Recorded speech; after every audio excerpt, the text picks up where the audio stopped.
Brito, puede comenzar. ¿Sí? Comenzamos. Muy buenas noches. Buenas noches, gracias a todos por sacar de su tiempo para el compromiso que tenemos cada uno de nosotros con nuestra educación continuada. En este caso de mi persona, le toca agradecerle en calidad de presidente de la Fundación Dominicana de Obesidad y Prevención Cardiovascular por participar en nuestro evento, cuarto evento, nuestro cuarto panel cardiometabólico. Esta noche tenemos 4 conferencias. Vamos a tratar el tema de riesgo residual en diferentes aspectos, con una calidad de conferencista envidiable, como son la doctora Máxima Méndez, cardióloga, la doctora cardióloga, Emilia Fernández, cardióloga, y la doctora Mariela Bueno, endocrinóloga. Por favor, apaguen los micrófonos. No sin antes agradecer a quienes hacen posible realmente llegar a cada uno de ustedes, que son a nuestros patrocinadores. Es decir, tenemos como patrocinador oro a Laboratorio Ferrer, Novartis, tenemos como patrocinadores plata a Farmatec, Bioetit y Cardiotech, y como patrocinadores bronce,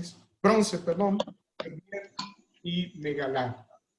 Para iniciar este ciclo de conferencia, vuelvo y repito, 4 conferencias, no una menos importante que la otra en cuanto al abordaje de riesgo. Vamos a dar participación a nuestra primera conferencista, la doctora Máxima Méndez. Vamos a hacer un súper resumen del extenso currículum de la doctora. La doctora Máxima Méndez es cardióloga internista, egresada del Hospital Salvador B. Gautier. Asimismo, tiene un máster en lípidos, especialista en vitamina E, metodología de la investigación e investigación de ciencia de la salud. Por favor, apaguen sus micrófonos a medida que entran. Presidente del Consejo de Lípidos y Aterosclerosis de la Sociedad Dominicana de Cardiología, presidente y fundadora del Cardiovascular Lipid Club de la República Dominicana y médico adjunto del Departamento de Cardiología No Invasiva del Centro Cardiovascular de CEDIMAT. Asimismo, es comisionada médica nacional de pensiones del Servicio Nacional de Seguridad Social. Speaker nacional e internacional con usted, la doctora Max, con el abordaje del riesgo residual en cuanto al lípidos. búscalo que seguro que tiene hijos. Buenas noches, gracias. Una vez más, agradecida de estar aquí con ustedes. Agradecemos a todos de verdad por permitirnos llegar a sus casas después de un día, de una jornada de trabajo intensa, que sabemos que todos estamos pasando grandes desafíos, pero igual tenemos que sacar tiempo para poder refrescar algunas cosas que todos tenemos por ahí. Agradecemos a la invitación a este cuarto panel cardiometabólico de la Fundación Dominicana de Obesidad, y agradecemos tanto a la presidencia como al doctor Samuel Ramos y el doctor Brito por esta invitación. Vamos a solicitar que por favor apaguen todos sus micrófonos para poder comenzar. Tenemos algunos abiertos, por favor verifiquen. Excelente, muchísimas gracias.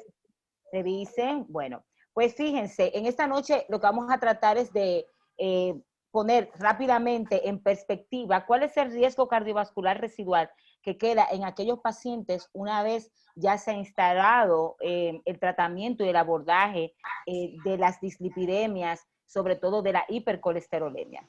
Vamos entonces a ver que en la República Dominicana continúa siendo precisamente la enfermedad cardiovascular y sobre todo la enfermedad isquémica cardiovascular la primera causa de muerte, al igual que en el resto del mundo. Y eso se ha mantenido así, esos números no han cambiado desde 2007, y el último levantamiento que se hizo en el 2017, esos números lo que hicieron fue simple y llanamente incrementarse.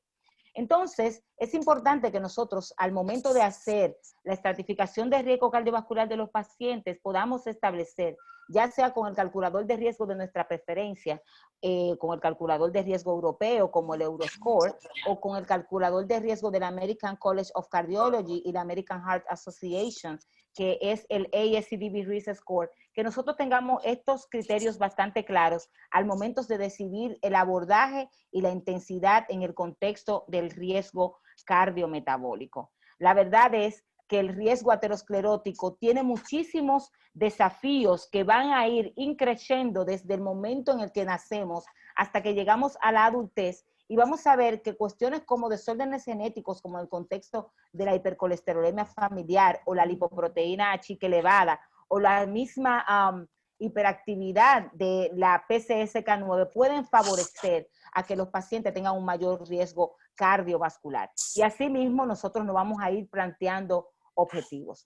En el tiempo, desde el advenimiento de las estatinas, hemos estado viendo que estas ciertamente han reducido el riesgo de eventos cardiovasculares, y desde que todo comenzó con estas pasiones desmedidas, cuando fueron descritas esta hipótesis y también las acciones farmacológicas de las estatinas en los años 80, pues también aparecieron otros criterios y otros factores como lo son los niveles de triglicéridos elevados, que en el tiempo se fueron haciendo estudios que fueron controversiales y que recientemente en el 2019 han hecho un boom espectacular, ya que se ha demostrado ciertamente su participación en la responsabilidad de los eventos ateroscleróticos con el estudio REDUCE-IT. Y hemos puesto nuestros ojos nuevamente en esta patología. Entonces, la evidencia, tanto en prevención primaria como secundaria, de los beneficios de las estatinas están claramente establecidos. Múltiples son los estudios, no vamos a entrar en esto,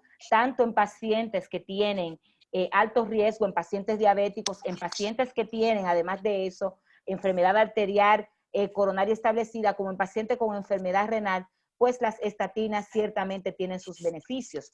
Pero ¿qué pasa?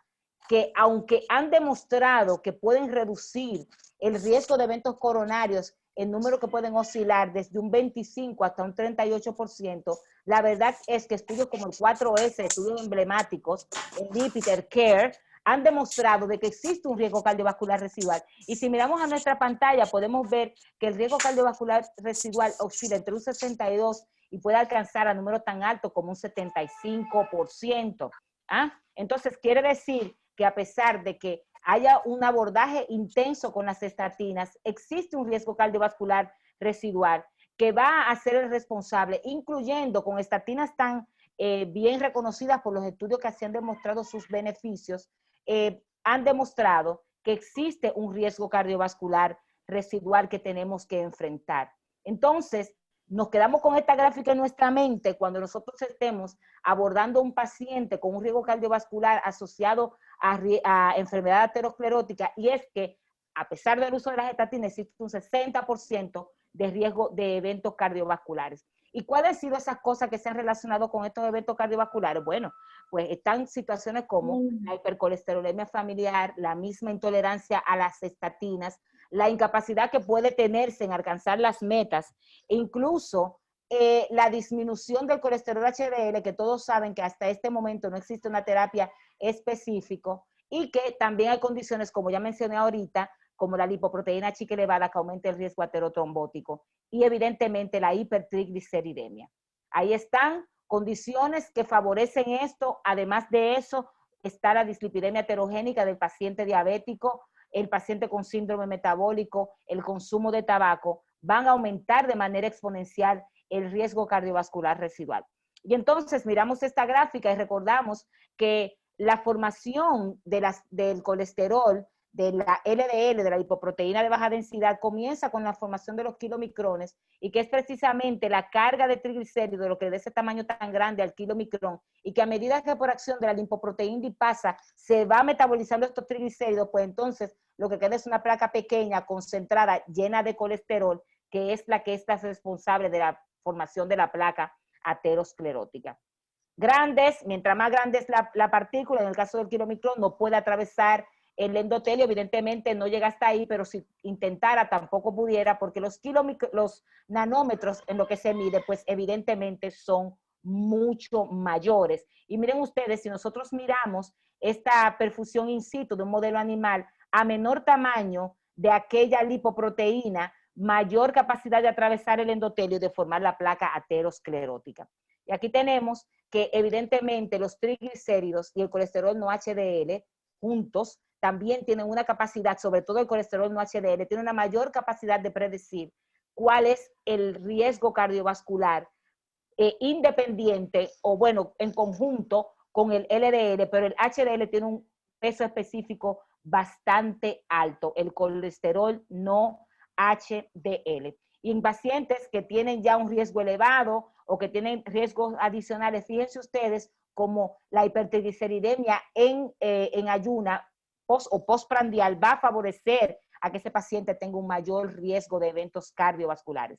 Y fíjense que estudios de gran población, como el estudio, el Heart Study Copenhagen, fíjense ustedes, 5 veces el riesgo de infarto agudo al miocardio, 3 veces el riesgo de enfermedad arterial coronaria, más de 3 veces el riesgo de aumento en la mortalidad y más de 2 veces el riesgo de stroke en aquellos pacientes cuyos niveles de triglicéridos están por encima de 500 miligramos por decilitro. Y fíjense ustedes, como el riesgo cardiovascular residual asociado a los triglicéridos en pacientes con síndrome coronario agudo, aún tratados con estatinas, a mayor elevación de los niveles de triglicéridos se van a asociar con la aparición de mayores eventos cardiovasculares. Fíjense aquí,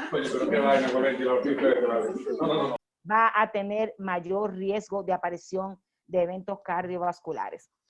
El metabolismo de los triglicéridos, todo el mundo lo sabe, ya lo mencioné ahorita, por acción de la lipoproteína lipasa, el proceso de kilomicrón hasta el LDL va pasando la molécula de colesterol hasta finalmente formar aquella pequeña placa que es la responsable de los eventos cardiovasculares. Y la triada aterogénica presente en los pacientes diabéticos que son LDL pequeñas y densas con triglicéridos elevados y un colesterol HDL disminuido. Pero ¿cuáles son las propuestas que existen en cuanto a la responsabilidad que tienen los triglicéridos para la aparición de eventos cardiovasculares? Bueno, porque tienen que esos productos de degradación lipolítica van a favorecer la inflamación, la coagulación y la disfunción del endotelio, así como toda la activación del sistema inmunológico con activación del monocito y la formación del macrófago y posteriormente la formación de la placa aterosclerótica. Que todo va a depender del tipo de patrón que se tenga, que si el patrón es tipo A y el LDL es mucho más grande, tiene un menor riesgo de eventos cardiovasculares, pero si es un patrón tipo B, incluyendo que tengan el mismo niveles de colesterol LDL en sangre, por eso es que ustedes ven que hay pacientes que tienen 130 y no hacen eventos y otros tienen 130 y desarrollan precisamente estos eventos cardiovasculares por el tamaño de aquella partícula. Y fíjense cómo en estos patrones en los cuales hay unas partículas pequeñas y densas, hay una tendencia a tener una mayor elevación de los niveles de triglicéridos. Esto es para los estudiantes, esto es simplemente para saber de dónde sale el colesterol total, qué contiene cada uno y por qué el colesterol no HDL es tan importante, porque mide todas estas otras partículas y es bastante importante que nosotros tengamos eso en consideración. Entonces, nosotros tenemos que saber que los niveles de triglicéridos van a tener una participación independiente en la participación de los eventos cardiovasculares y que existe una relación exponencial según estudios que se han hecho como el USA Adult Population National Survey, en donde se pudo ver que 1 de cada 3 pacientes tratados con estatina y cuyos niveles de colesterol LDL estaban por encima, menores de 129, pero con triglicéridos mayor de 200, pues había una relación de un aumento en el riesgo de eventos cardiovasculares. Miren el riesgo cardiovascular residual aquí a la derecha. Fíjense que 41.1% de esos pacientes que tenían triglicéridos por encima de 200 tenían un mayor riesgo de eventos cardiovasculares. Las terapias para los pacientes con hipertrigliceridemias están aquí. No todas son iguales, las estatinas tienen su papel, los fibratos también tienen su papel, pero vamos a poner particular atención en los ácidos grasos omega 3, que no tan solo disminuyen el riesgo de eventos cardiovasculares asociados a la reducción de los triglicéridos, sino que tiene efectos como, por ejemplo, efectos antiarrítmicos, efectos a nivel de la reducción del ritmo cardíaco, y se ha dicho que tiene un efecto antiarrítmico e incluso pueden reducir los niveles de presión arterial. Todo esto asociado a una reducción de la inflamación, ¿ok? Y cuando nosotros evaluamos las terapias médicas para la reducción de los niveles de triglicéridos, nosotros podemos ver que aquellos pacientes que tienen hipertrigliceridemia severa por encima de 500 tienen un mayor riesgo del desarrollo de pancreatitis, que es otra complicación asociada a la hipertrigliceridemia. Y fíjense cómo el uso de ácido graso omega 3 a dosis de 4 gramos por día reduce significativamente los niveles de triglicéridos hasta en un 32%. Eso es incluso hablando de los efectos antiinflamatorios per se que tienen estas moléculas. Y si nosotros las combinamos con estatinas, ¿qué tal? El estudio Combos, pacientes con 200 a 499 de colesterol y se pudo ver, perdón, de triglicéridos, se pudo ver que la adición de ácidos grasos omega 3 al paciente que tenía ya una dislipidemia mixta puede reducir de manera significativa, si nosotros miramos en negrito y lo comparamos con la monoterapia solamente con simvastatina, miren la diferencia significativa que hay en la reducción tanto de triglicéridos, de colesterol no HDL, como VLDL, que ustedes saben que participan en el contexto completo del colesterol no HDL. Entonces, si miramos la combinación de ácidos grasos omega 3 con atorvastatina, también vemos que hay una reducción adicional en los niveles de triglicéridos, así como en el riesgo cardiovascular de manera global. Y cuando nosotros lo vemos, aquí miramos que existe una reducción de hasta un 30%. Pero ¿qué tal el estudio Romantic? Con rosuvastatina, igualmente se pudo observar que la adición en pacientes con diabetes mellitus y que tenían estatinas en el tratamiento, había una reducción de los niveles de triglicéridos y esto se benefició, y presentó también a nivel beneficios, a nivel de lo que es el colesterol no HDL. ¿Y qué tal en el paciente con insuficiencia renal? Miren ustedes, cuando se combinó ácido graso omega 3 con rosuvastatina, 20 miligramos versus rosuvastatina sola, también se pudo observar ese beneficio. O sea que la adición de ácidos grasos omega 3 en el paciente con insuficiencia renal que hace una hipertrigliceridemia importante, pues simple y llanamente van a tener beneficios en la reducción de los triglicéridos. Así, nosotros miramos estos 4 estudios, más de 90,000 pacientes, en todos los casos combinándose ácidos grasos omega 3 para la reducción de riesgo cardiovascular y los beneficios de reducción de los triglicéridos. Los ácidos grasos omega 3 demostraron tener unos beneficios realmente impactantes. Así como el estudio YELIS en pacientes, que fue un subanálisis, en pacientes con más de 150 y colesterol HDL bajo, pues hubo evidencia de una reducción de un 53%. Y el gran evento ocurrió en el 2019 en el Congreso Europeo de Cardiología, en donde se presentó el estudio REDUCE-IT, en donde el uso de los ácidos grasos omega 3, específicamente del ácido graso eicosa pentaetil, en el paciente con hipertrigliceridemia, demostró la reducción de hasta 17% del outcome primario de eventos cardiovasculares como muerte de origen cardiovascular, el infarto fatal y no fatal, el stroke, para una P estadísticamente significativa, con una reducción relativa del riesgo de un 25%. Así también se observó en los objetivos secundarios que ustedes pueden ver aquí, 20% de enfermedad cardiovascular, muerte fatal por infarto o no fatal, 31%, el stroke 28%, o sea que eso le dio la entrada a estos, nos puso de nuevo nuestros ojos en la hipertrigliceridemia como un beneficio de su reducción y reducción en el tiempo de eventos cardiovasculares. Y si necesitamos tratar, si lo comparamos con los estudios que han cambiado las guías, fíjense ustedes que con simvastatina, para obtener la reducción de eventos cardiovasculares, se necesitan tratar 30 pacientes, 56 con ramipril, estamos hablando de las estatinas, y la empaglifoxina, 39 pacientes, pero con ácido graso omega 3, el número de pacientes a tratar para obtener reducción de riesgo de estos eventos, pues solamente fue 21, lo cual es sumamente interesante. Los estudios REDUCE-IT, el VITA y el ASCENT han demostrado también que la reducción de los triglicéridos van a beneficiar en el riesgo de eventos cardiovasculares en el tiempo, ¿ok? Con una reducción en los endpoints primarios de infarto, muerte por enfermedad coronaria y enfermedad coronaria establecida propiamente dicho, y evidentemente el riesgo de ictus. Y si nosotros hablamos del paciente que ya tiene función cardíaca deprimida, los ácidos grasos omega 3 han demostrado igualmente también tener los beneficios de regresar, de tener beneficios en el regreso del ventrículo izquierdo en su diámetro nuevamente en el contexto de pacientes con insuficiencia cardíaca. O sea que eso es un punto muy fuerte a considerar. Y finalmente, lo que dicen las guías, cuáles son las metas que no tenemos que establecer, ahí están, los numeritos hablan por sí solos. Aquí están las guías de la Sociedad Interamericana de Cardiología, son bastante claras. El paciente que tiene niveles de triglicéridos por encima de 200, evidentemente las guías también así lo dicen las europeas, si tiene alto riesgo, el paciente tiene que tener estatina, pero se puede, si no, si tiene niveles de triglicéridos por encima de 200, podemos considerar iniciar con ácidos grasos omega 3 o también podemos considerar los fibratos. Asimismo, las guías tanto americanas consideran igualmente la prescripción de los ácidos grasos omega 3 a dosis de 4 gramos por día, ¿de acuerdo? Para poder obtener estos beneficios. Entonces, las estatinas siguen manteniéndose como primera línea en el tratamiento, pero los ácidos grasos omega 3 son los que deben combinarse con esto de primera línea para nosotros obtener la reducción de riesgo adicional en el paciente que tiene hipertrigliceridemia por encima de 135.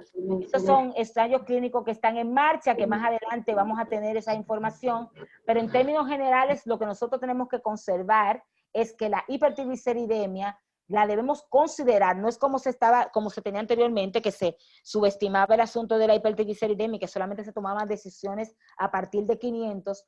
Fíjense como ya la hipertrigliceridemia a niveles tan bajos como incluso 135 se están considerando para abordaje de su tratamiento y sigue teniendo una participación en el riesgo cardiovascular residual. Las estatinas nos siguen dejando un riesgo cardiovascular residual que está alrededor de un 60 a un 65%, y eso tenemos que verlo, y por eso tenemos pacientes que a pesar de que están utilizando estatinas, hacen eventos cardiovasculares, y que tenemos que hacer una mirada 360 a la enfermedad aterosclerótica, que es el objetivo de este evento. Mirar en la placa aterosclerótica, no tan solo desde el punto de vista de la dislipidemia, sino los demás otros factores que vamos a ir desglosando durante esta noche. Y que hay que siempre recordar que aunque yo ame el colesterol, tengo que decirlo, somos más que colesterol. Así que hay mucho camino por recorrer todavía y muchísimas gracias, y de verdad que gracias por su atención. Estamos aquí para responder cualquier pregunta.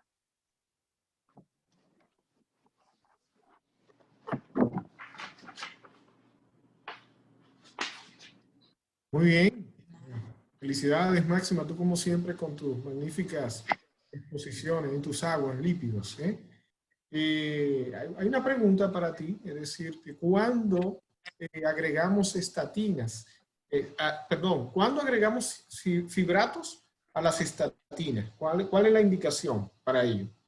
La indicación es la misma que de los ácidos grasos omega 3. Sigue siendo exactamente la misma. En aquel paciente que tiene alto riesgo cardiovascular y que tiene dislipidemia mixta, es decir, que tiene hipercolesterolemia, que tiene hipertrigliceridemia, se debe de considerar la adición de fibrato o de ácidos grasos omega 3. Si no se ha logrado la meta, que es reducir por debajo de 135, porque a partir de ahí es que la guía nos están recomendando de que debemos de considerar la adición de una segunda terapia. Pero siempre hemos estado tomando en cuenta que 150 miligramos por decilitro, los estudios anteriores así nos lo demostraron, de que ciertamente por encima de 150, ya esos pacientes, cuando nosotros establecemos riesgo cardiovascular, vemos que esos pacientes, ya en la mayoría de los casos, como en el USA Survey, se pudo ver que más del 47% tenían ya un riesgo cardiovascular elevado. Si yo te pidiera, Máxima, que nos dieras una breve pincelada, ¿qué tú piensas que debemos hacer para impactar de una manera resumida el riesgo residual en cuanto a las dislipidemias? Que debemos de mirar, como dije ahorita, no solamente somos colesterol, somos triglicéridos, somos lipoproteína chica, ¿ok? Desde el punto de vista de la dislipidemia, ¿ok? Y que tenemos también que tomar en consideración que tenemos que establecernos metas claras y que tenemos que llegar a esas metas. Porque si nosotros no logramos llegar a esas metas, probablemente el paciente que está bajo nuestro cuidado tiene un mayor riesgo de desencadenar eventos cardiovasculares. O sea que nosotros tenemos que mirar al paciente desde el punto de vista de la dislipidemia. En mi visión es 360, mirarlo completo desde el punto de vista dislipidémico, que no solo el colesterol, está el colesterol HDL, está el colesterol no HDL que debemos de calcularlo, están los triglicéridos y está la lipoproteína chica como otro factor exacerbante de la dislipidemia y de la formación de placa aterosclerótica. Excelente, Máximo. Muchísimas gracias.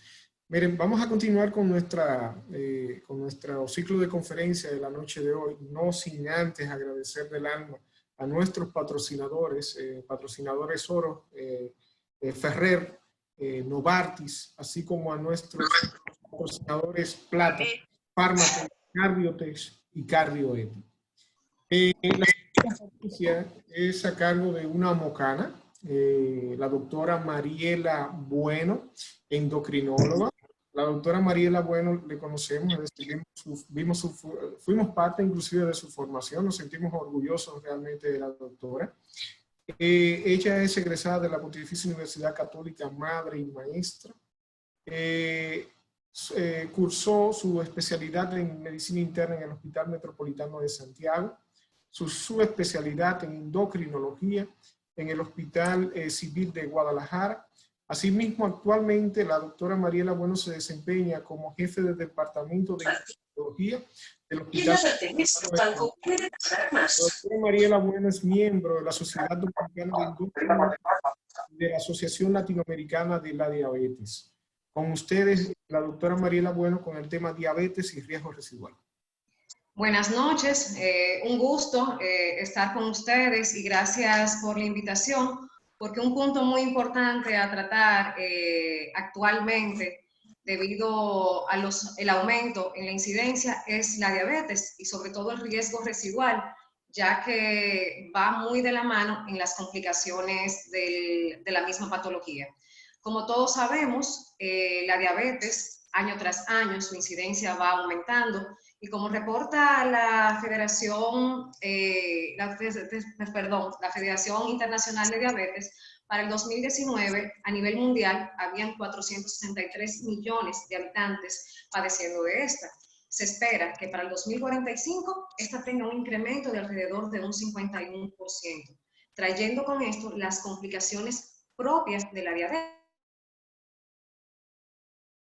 microvasculares, macrovasculares, y está llevando al aumento de la mortalidad. Y tenemos que tener pendiente que el control glicémico temprano es importante para evitar dichas complicaciones. Estudios llevados a cabo con seguimiento hasta de 10 años examinó que mientras más controlados tenemos los pacientes diabéticos, es decir, con una hemoglobina glicosilada menor de 7, menor de 6.5, podemos prevenir dichos eventos. Al contrario, si dicha hemoglobina glicosilada excede estas cifras durante el primer año luego de diagnóstico, se puede asociar a peores resultados y puede ser oportuno llevar a cabo el tratamiento intensivo inmediato para evitar estas complicaciones. Dentro de las complicaciones macrovasculares que presenta el paciente diabético están las complicaciones cardíacas, que estas van desde enfermedades coronarias, cardiopatía hipertensiva, miocardiopatía diabética, neuropatía autonómica, condicionando una complicación y una alta mortalidad a esta población. Como todos sabemos, la enfermedad cardiovascular incluye el síndrome agudo, coronario agudo, la cardiopatía isquémica crónica ya establecida, angina estable e inestable, ya sea esta con revascularización coronaria, también el accidente cerebrovascular isquémico transitorio,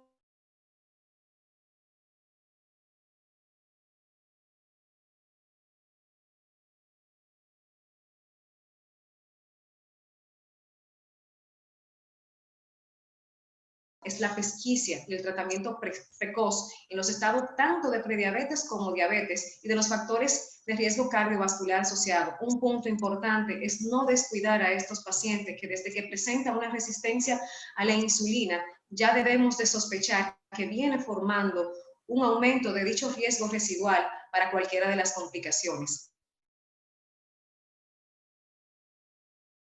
paciente presenta síntomas típicos y atípicos propios de esta. Si vemos un electrocardiograma en reposo que nos sugiere a una isquemia, un infarto, enfermedad arterial periférica, cerebral, pacientes diabéticos mayores de 40 años, tipo 2, y diabéticos tipo 1 que tengan mayor de 15 años de evolución, ya debemos de sospechar que puede estar cursando con alguna entidad coronaria.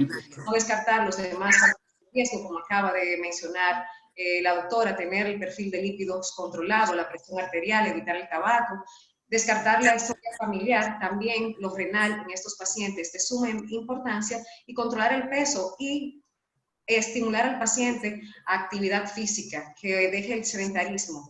Debemos de vigilar a todo paciente antes que vaya a una cirugía. Debemos de descartar en pacientes diabéticos una enfermedad coronaria. Y el sedentarismo se incentiva al paciente a que inicie la actividad física, como ya dijimos. Como vemos en esta gráfica, presenta resistencia en insulina y una hiperglicemia marcada, podemos condicionar la miocardiopatia diabética. La disfunción la alteración de la coagulación, disfunción de macrófagos y la alteración lipídica pueden llevar al aumento del riesgo aterosclerótico. Mayor riesgo de infarto cardíaco lo exhiben los portadores de diabetes. No todos los pacientes diabéticos tienen el mismo riesgo. Perdón, por favor, que apaguen los micrófonos, por favor, se está escuchando algunos activados, por favor. No todos los pacientes diabéticos tienen el mismo riesgo, sino que este va a aumentar dependiendo del acúmulo de factores de riesgo cardiovasculares que presenta dicho paciente. El infarto agudo de miocardio, la magnitud de la glicemia al ingreso es un indicador pronóstico poderoso y así recomendamos que esta se haga de rutina y se monitorice durante la fase inicial de la hospitalización de un paciente con un infarto agudo de miocardio. Es la causa más frecuente de muerte en pacientes diabéticos, tanto dentro como fuera del hospital.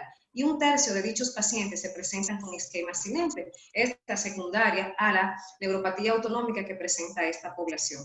Son varios las vías de señalización que se ven envueltas en la alteración a nivel del miocardio. Desde el punto de la acumulación de la hiperglicemia sostenida, los ácidos grasos libres van a aumentar las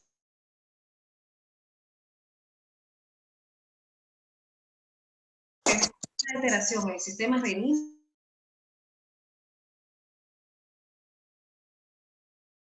va a llevar a una desregulación de citoquinas y adipoquinas, un proceso inflamatorio del tejido adiposo y una infiltración leucocitaria. Y esto se va a llevar tanto fuera de la mitocondria como dentro de la mitocondria, aumentando desde la proteína C quinasa y esto aumentando lo que es el factor de necrosis tumoral kappa beta, lo cual me va a llevar a una disregulación a la alta de las citoquinas y por ende una inflamación a nivel de miocardio. El daño del miocardio que conduce a una disfunción del ventrículo izquierdo y a una falla cardíaca es una complicación temprana, pero a menudo poco detectada en la población diabética. 68% de los pacientes con diabetes tienen evidencia de daño ya a nivel del ventrículo izquierdo 5 años después de diagnosticado. Pero cabe destacar también que una falla cardíaca sin diagnosticar se llegó a detectar en un tamizaje cardíaco en un 28% de los pacientes diabéticos. Por ende, esto sugiere que es un defecto temprano en el corazón del diabético, la disfunción ventricular, y no como sospechamos la aterotrombosis. La falla cardíaca es una complicación temprana, pero bien, fíjense bien, olvidada, por lo cual desde que nos llega un paciente, este debe ser manejado en conjunto con el departamento de cardiología. La incidencia de insuficiencia cardíaca es 2.5 mayor en los pacientes diabéticos que en la población general. Dicha insuficiencia cardíaca en conjunto con la diabetes tiene un peor pronóstico y duplica el riesgo de sufrir un ingreso. Los pacientes pueden desarrollar tanto una insuficiencia cardíaca con fracción de eyección preservada o reducida. Y las complicaciones cardiovasculares, hospitalización y el pronóstico son peores en la población diabética a diferencia de la población general. Y más allá de los cambios estructurales y funcionales que caracterizan la cardiopatía diabética, existe una fisiopatología relacionada a esta, como explicamos anteriormente. La diabetes puede conducir a una insuficiencia cardíaca a través de mecanismos ateroscleróticos e independientemente de esta. Pacientes con diabetes están en riesgo de eventos ateroscleróticos, como dijimos anteriormente, como un infarto agudo miocardio que produce una falla una fracción de eyección reducida debido al daño del pared miocárdico. Pero también dichos pacientes tienen un riesgo de padecer dicha falla cardíaca debido al efecto inflamatorio directo en la microvasculatura y el miocardio con fibrosis. ¿Y a qué se debe esto? A no más que la misma hipertensión que ya hablamos, los ácidos grasos horribles, la misma resistencia a la insulina, va a ocasionar un estrés oxidativo con activación de la proteína C quinasa. Esto me va a llevar a aumento desde el óxido nítrico, de la endotelina 1, también me va a llevar a un aumento de la angiotensina 2, llevando esto a vasoconstricción, aumento del factor kappa beta, aumento de los activadores de proteína 1, aumento también de la activación de la proteína 1, como ya mencionamos, del óxido nítricos y de moléculas de adhesión, monocitos y la LDL, lo cual todo en conjunto me va a llegar a la formación de la aterogénesis. Pero también, independientemente, en el corazón diabético existe una hipertrofia del ventrículo izquierdo, aumentando por el aumento de las citocinas e inflamación que anteriormente vimos, va a llevar a un remodelado de la matriz extracelular con alteración del metabolismo cardíaco y apoptosis del cardiomiocito, condicionando a lo que conocemos con el término de miocardiopatía diabética, que a veces su uso está un poco en debate todavía, pero con todas las condiciones que presenta el paciente diabético, podemos hablar ya con base sobre esta. La miocardiopatía diabética fue descrita hace más de 40 años, pero inicialmente su uso fue para describir una disfunción ventricular en ausencia de enfermedad coronaria e hipertensión en los pacientes diabéticos. La enfermedad coronaria es una causa frecuente de insuficiencia cardíaca, pero la miocardiopatía diabética también contribuye y debe ser investigada, ya que expone una mayor morbimortalidad. Cabe destacar también que la insuficiencia renal en etapa avanzada es causa de una insuficiencia cardíaca en paciente diabético. No olvidarnos de este síndrome cardiorrenal que tanto presenta dicho paciente. Tanto complicaciones agudas a nivel cardíaco como crónica puede condicionarme daño renal, y daños renales crónico-agudos pueden llevarme a una insuficiencia cardíaca, y el paciente diabético es muy lábil para esta entidad.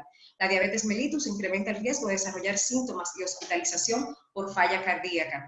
Desarrollo de falla cardíaca se puede observar al tiempo de evolución, que es más propenso en la población diabética, pero asimismo la hospitalización por falla cardíaca. En un estudio de corte llevado a cabo en 9 millones de diabéticos, vemos cómo la incidencia de enfermedades cardiovasculares, principalmente de la falla cardíaca, ocupa un 14.1%. Prevalencia de falla cardíaca en pacientes diabéticos va de un 10 a un 30%, pero pacientes ya con una falla cardíaca crónica establecida, dicha prevalencia va hasta un 30%.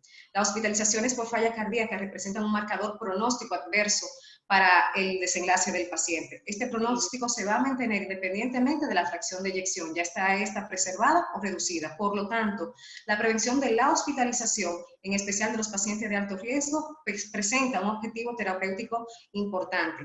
La hospitalización por falla cardíaca se asocia con un pronóstico muy desfavorable y una alta en la morbimortalidad. Como vemos aquí, es un poderoso predictor de mortalidad, y una vez que se desarrolla la falla cardíaca en pacientes diabéticos, el pronóstico es sombrío, aumentando la supervivencia, con una tasa de supervivencia, de a 5 años de un solo 12%, y una tasa de mortalidad 10 veces mayor que la población general. Todavía existe una deficiencia para detectar dicha falla cardíaca en la población, y aún más en esta población con diabetes. No debemos de dejar de evaluar la categorizar. Esta tabla nos presenta donde podemos categorizar, desde un riesgo muy alto y moderado a nuestra población, para así orientar la terapéutica.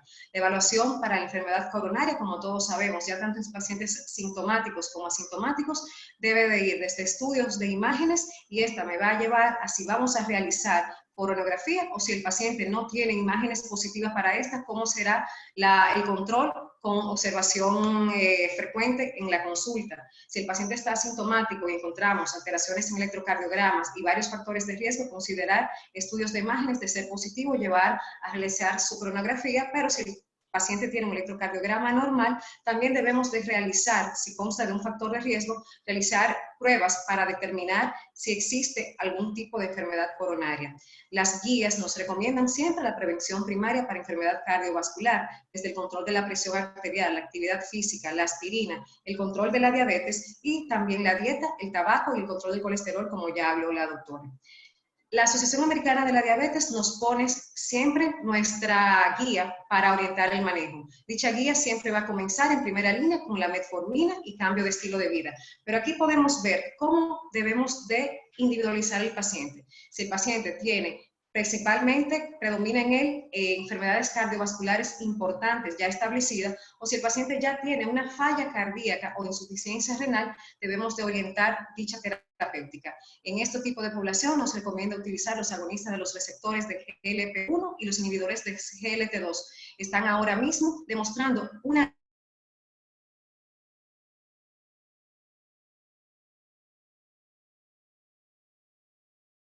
y la hospitalización en estos pacientes. No debemos de descartar también si debemos de valorar el riesgo de hipoglucemia en los pacientes, que tenemos agentes como los inhibidores de DP4, los mismos agonistas de los receptores de GLP-1, inhibidores de GLT-2 y las tiazolidonas, las cuales esta y el DP4 no han demostrado ningún beneficio cardiovascular, y valorar también si ya lo que queremos es que el paciente no gane peso y si es el costo del paciente.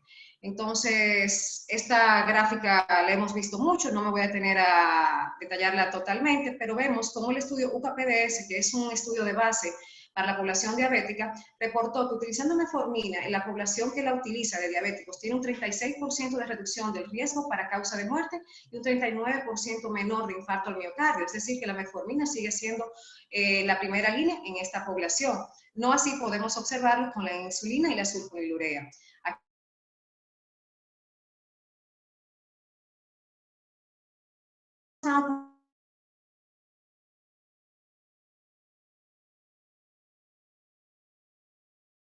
La evidencia y las tendencias que hemos tenido a largo plazo que demuestran que hay medicamentos que nos ayudan a controlar la falla cardíaca, vemos que todavía se están usando otros medicamentos. En el 2016, a pesar de todas las evidencias que teníamos, las sulfonilureas ocupaban un 46% en la terapia antidiabética, seguida por los DPP4, a sabiendas que estos dos no nos aportan un extra de beneficio cardiovascular. Pero existe la necesidad inmediata de que todos nos acoplemos a las evidencias y que cambiemos nuestra temática en los medicamentos tradicionales y aplicar estas terapias nuevas que nos aportan un beneficio cardiovascular comprobado. Aquí vemos también cómo nos dice que un paciente diabético sin tratamiento previo podemos utilizar con uno de estos fármacos y la metformina siempre está en un primer lugar. Y además, si ya el paciente tiene metformina, ¿cómo podemos combinar uno de estos fármacos para mejorar su riesgo cardiovascular? Aquí podemos ver, son varios los inhibidores de GLT-2 que tenemos en el mercado, y aquí tenemos el estudio, el EMPA-REC, el cual fue llevado a cabo en el 2015 con una población de 7.020 pacientes. Y podemos ver que con este medicamento podemos obtener una reducción del riesgo de muerte cardiovascular alrededor del 38% comparado con el placebo, y de hospitalizaciones por falla cardíaca alrededor de un 35%. Pero también la canaglifoxina ha demostrado unos beneficios reales y buenos, tanto en pacientes con eventos cardiovasculares como renales. Vemos que aquí tiene una reducción importante del riesgo de muerte cardiovascular, al igual que la hospitalización por falla cardíaca, que en esta población, como vimos, debemos de tener pendiente. Los objetivos primarios del DECLARE, que fue llevado a cabo con dapaglifoxina, vemos cómo fue la reducción del MACE, la población fue de 17.160 pacientes, y vemos como hay una reducción importante de alrededor de un 7% en el MACE, pero mucho más importante fue en la disminución de la hospitalización por falla cardíaca y muerte cardiovascular. Dapaglifoxina, principalmente en uso, principalmente secundario, no tanto así primario, en pacientes que ya han presentado un evento previo, podemos ver cómo hubo una reducción del riesgo relativo alrededor de un 19% en esta población. Aquí vemos también cómo la dapaglifoxina, independientemente si hay una enfermedad cardiovascular o una falla cardíaca previa, favorece a esta entidad.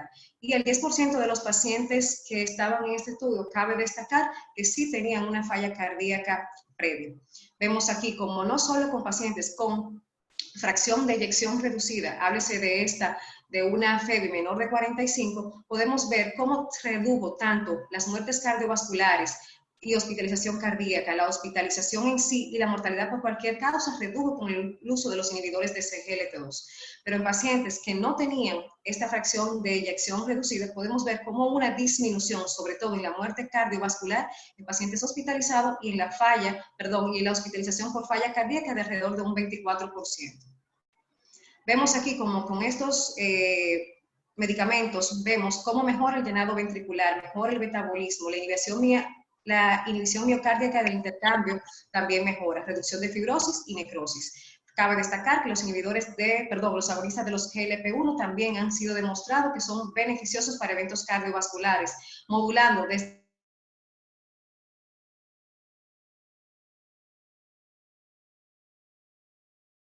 me va a llevar a mejoría de los eventos cardiovasculares. Múltiples estudios se han demostrado con los agonistas de GLP-1. Aquí vamos a hablar un poquito de liraglutide, que es el que tenemos en el mercado y que administrado de manera regular se ha demostrado que atenúa el desarrollo de aterosclerosis.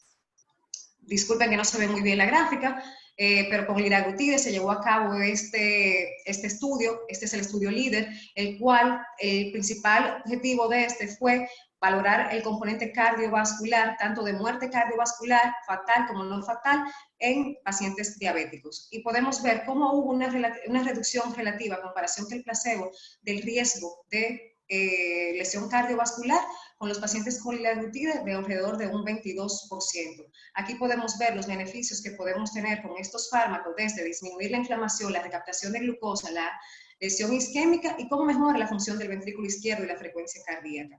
Aquí podemos ver que disminuye todas las causas de mortalidad, pero principalmente la muerte por cardiovascular. El infarto de miocardio mejora bastante, disminuye sus eventos utilizando estos fármacos, y además podemos ver cómo la enfermedad microvascular y la esteatosis no alcohólica también puede mejorar en esta población. Cabe destacar que estos medicamentos están en boga, que debemos de emplearlo, y aunque tal vez estos sean inyectados y el paciente se rehúse un poco, podemos usarlo principalmente en la población obesa. Nos ayuda bastante a controlar la obesidad, que también es un factor de riesgo para el desarrollo de enfermedades cardiovasculares. Y para llevar, quiero que quede que el control metabólico oportuno, desde que el paciente nos llega a la consulta con una resistencia a la insulina, nos va a prevenir lo que son las complicaciones cardiovasculares. Y que el tratamiento actual de la diabetes debe de implicar las diferentes entidades que conlleva la patología, y no olvidarnos de emplear las nuevas opciones que tenemos que han demostrado beneficios cardiovasculares. Pero aparte de estos beneficios cardiovasculares, el control metabólico, la pérdida de peso, la reducción de la presión arterial y la prevención de dichas enfermedades cardiovasculares y renales nos dan una terapéutica eficaz para la población diabética, y con esto reducir el riesgo residual de las enfermedades cardiovasculares en esta población. Muchas gracias. Excelente, Mariela. Excelente participación. Yo creo que una conferencia bastante ilustrativa y clara de lo que es la diabetes y el fenómeno. Yo les digo a mis pacientes, es una maldita enfermedad realmente. Mira, hay preguntas para ti, Mariela, en relación a tu tema. Dice que una de las preguntas hechas dice que en qué momento del diagnóstico deberíamos empezar a descartar miocardiopatía diabética. Como vimos, desde el primer momento que el paciente incluso no llegue con prediabetes, no está de más realizar una pesquisa para esto, investigarlo. Desde que tiene más de un factor de riesgo que encontremos de prediabetes, dislipidemia, sobrepeso, hipertensión, creo que es oportuno manejarlo de una vez en conjunto con referirlo a un cardiólogo que nos ayude a determinar exactamente si existe alguna entidad que nos puede condicionar, desde hacerle su ecocardiograma, su prueba de esfuerzo, y pacientes sobre todo que presenten múltiples factores de riesgo. Desde el primer momento que vemos una glucosa alterada en ayuno o una intolerancia a los carbohidratos, debemos de comenzar la investigación sobre una miocardiopatía diabética. Mira, en ese mismo orden, Mariela, hay una siguiente pregunta. Dice que ¿qué opina del uso del EcoStrain en estos pacientes para intensificar el tratamiento de cardíaca para nosotros que nos dedicamos a la ecocardiografía. A la parte del eco, sí, del eco. A la parte del eco. Es cierto, es decir, el eco-strain es una herramienta que puede predecir, es decir, el comportamiento, una caída del strain longitudinal puede decirnos con antelación, antes de ver otros cambios estructurales a nivel cardíaco, de que las cosas van mal. Y podría ser un punto para nosotros pararnos de pie realmente y intensificar el tratamiento de estos pacientes. Exacto. Hay estudios realizados en este sentido.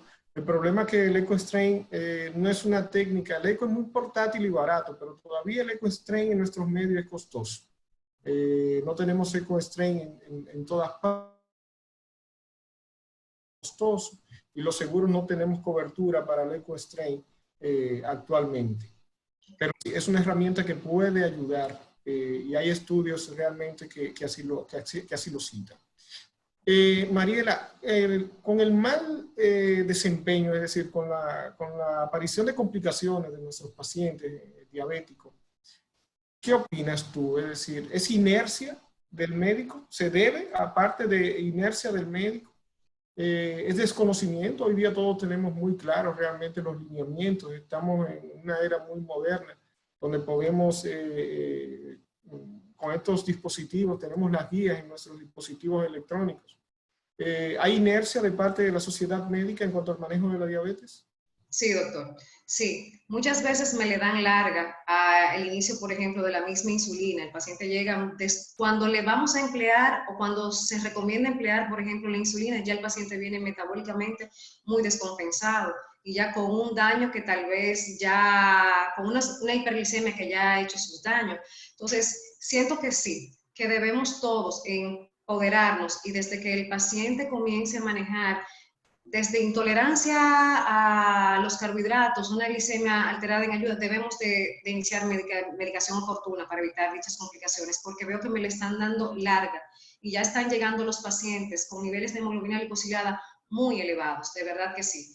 Entonces ya en ese punto tal vez el daño metabólico causado ya está muy adelantado, mientras que si desde un principio no le temen al uso de ninguno de estos fármacos, principalmente de estas terapias nuevas que nos aportan beneficios cardiovasculares, creo que evitaríamos el desarrollo de algunas complicaciones, sobre todo de estas cardiovasculares.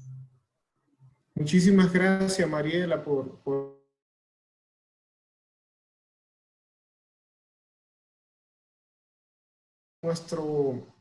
Recuerden que pueden hacer sus preguntas a través del chat, es decir, creo que agradecer a nuestros conferencistas que han sido muy respetuosos del tiempo, tenemos suficiente tiempo para responder, que nos hagan el favor nuestros conferencistas de responder sus preguntas. Nuestra siguiente conferencia lleva por nombre Manejo Residual tras el evento coronario. Esta conferencia está a cargo de nuestra amiga cardióloga vegana, Rafelina Concepción. Vamos a hacer una breve reseña del amplio currículo de Rafelina. Rafelina es egresada de la Universidad Católica del Cibao, UCATESI. Hizo medicina interna en el Hospital Salvador B. Gautier. Asimismo, también hizo rehabilitación cardíaca, medicina interna y cardiología en el Hospital Gautier y rehabilitación cardíaca en el Ignacio Chávez. Diplomado en discapacidad, máster en valoración de discapacidades y del daño corporal, diplomado en educación superior, diplomado en altos mandos, cardióloga de la Clínica Avenida García de La Vega, cardióloga del Centro Padre Fantino de La Vega, asimismo también comisionada de medicina del Servicio Nacional de Salud y directora del Hospital Regional Dr. Luis Morillo King y catedrática de la Cátedra de Cardiología de UCATESI. Rafelina, los micrófonos son tuyos. Muchas gracias, Brito. Buenas noches a todos los aquí conectados en este panel cardiometabólico, el cuarto panel cardiometabólico, y gracias a las dos personas que me antecedieron, la doctora Máxima Méndez Y la doctora, bueno, realmente para llegar a lo que es el riesgo residual en posinfarto, debemos haber visto ya lo que es diabetes, porque los diabéticos es un potencial para hacer un infarto, y sobre todo los pacientes también con alteración lipídica. Esto es importante en todo el proceso. El riesgo residual es nada más y nada menos que es el riesgo que queda posterior a haberse aplicado todas las medidas preventivas para evitar un evento o suceso específico. O sea, ya tú has tenido un evento isquémico. ¿Y qué vamos a hacer contigo para que no te dé otro evento en un momento determinado? Tenemos que, desgraciadamente, los pacientes, el 34% no toman al menos el fármaco el día siguiente al alta. O sea, el día siguiente al alta no se toman el medicamento. Y el 24% de los pacientes no siguen el tratamiento tras 7 días después de un infarto agudo del miocardio. No toman al menos el fármaco en 3 meses tras su de alta. Entonces, por eso son pacientes polimedicados.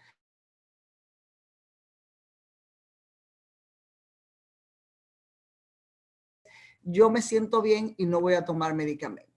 Ya Valentín Fuster crea lo que es una polipíldora, donde de analizar la realidad surge esa idea y la desarrolla nada más y nada menos creando esta polipíldora para crear una mejor y mayor adherencia de los medicamentos en estos pacientes, pero desgraciadamente no todos los pacientes soportan una polipíldora. Esto puede ser por los fármacos, o un efecto secundario que puedan tener los fármacos, los mismos pacientes por impedimentos físicos, intelectuales, los jóvenes son los que más no toman los medicamentos, las comorbilidades, por razones sociales, o sea, el costo de los medicamentos, por el médico, o sea, la deficiente relación médico-paciente que en múltiples ocasiones existe, y por la misma enfermedad que puede ser asintomática en un momento determinado y el paciente decir, pero ¿por qué tengo que tomarme una pastilla si yo no siento que tengo los lípidos altos? Entonces, desgraciadamente esto no se siente, pero tenemos que en República Dominicana, los hombres de 30 a 69 años se muere el 52% de enfermedad isquémica del corazón. Y las mujeres de 30 a 69 años se muere el 45% por enfermedad isquémica. Es terrible que nos estamos muriendo de enfermedad cardiovascular cuando vemos estos números.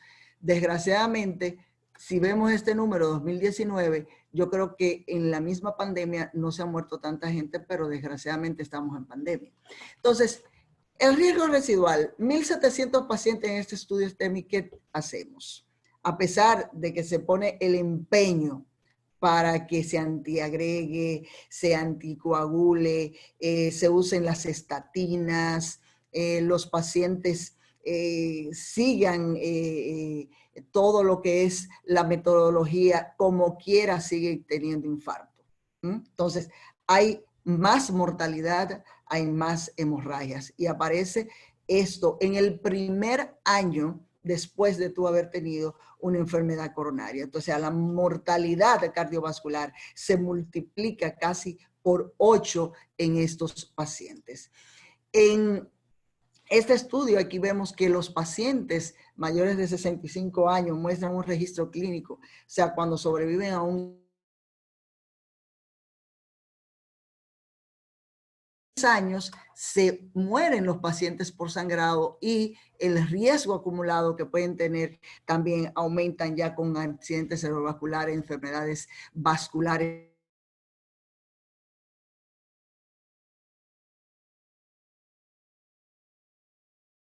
Esto Máxima lo implicó muy bien, es se encuentra un espectro final, o sea, desde la primera lesión, o sea, la lesión inicial que tiene el paciente, donde hay un inicio en las primeras décadas de la vida, pues sabe lo que es la estría grasa, la placa fibrosa, creándose lo que es el trombo, y ahí empieza entonces lo que es el centro necrótico que se rompe y viene lo que es la aterosclerosis o el trombo y provoca la enfermedad coronaria. Aquí hay que crear estrategias donde se hablaba del LDL que habló Máxima en el estudio Improve It, donde tiene que ver lo que es a 7 años, verse que estos pacientes, a pesar de utilizar las estatinas, aspirina, las betabloquadores y ECA pueden tener también ya eventos coronarios y efectos adversos en múltiples ocasiones, y así se ven en las guías de la sociedad europea y las guías de la sociedad americana. Entonces,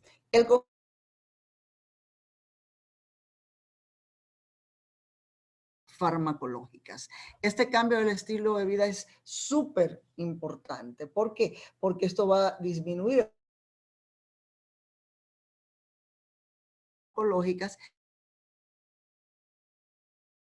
que es lo que vamos a ir acondicionando con estas intervenciones. Así protegemos lo que es la parte vascular de lo que es la aterosclerosis y por ende el riesgo trombótico, que es lo que buscamos disminuir con todos estos pacientes. Ya el año anterior, o sea, vimos que la Sociedad Europea una posición con los síndromes coronarios crónicos, donde habla y que dice un paciente con un infarto previo, con altos riesgos de eventos isquémicos y un bajo riesgo de sangrado fatal, se debe considerar una terapia antiplaquetaria con los medicamentos PI2Y12 y una dosis baja de rivaroxaban, 2.5 a 5, que se abre ya un panorama diferente y hay que influir en el riesgo aterosclerótico, sino también en el riesgo trombótico residual que pueden tener estos pacientes. ¿Qué se ha dicho? O sea, muchos estudios se han hecho de insuficiencias, tratamientos antiplaquetarios, que es insuficiente para reducir el riesgo trombótico residual, y en esto tenemos estudios que se hacen todos conocen estos metaanálisis, el CAP, el Carisma, Pegasus, donde tenemos que en el 2009 se demostró que las aspirinas, al dárselo a los pacientes con eventos coronarios y cerebrales, reducen el riesgo de desenlaces combinados. Reducen un 6% comparado con placebo, como lo podemos ver acá. Y de Capri, donde habla de que tratando de probar que un inhibidor de PI212 hace como el clopidogrel, tienen o realmente demostraron el sustento donde se observan que los pacientes que no toleran la aspirina le va mejor con este medicamento o una combinación de ambos. Ya el Carisma, pacientes con un alto grado de riesgo cardiovascular, tenemos que son eventos que demostraron el uso de clopidogrel y comparado con la aspirina era mucho mejor en lo que el término de la reducción del riesgo cardiovascular.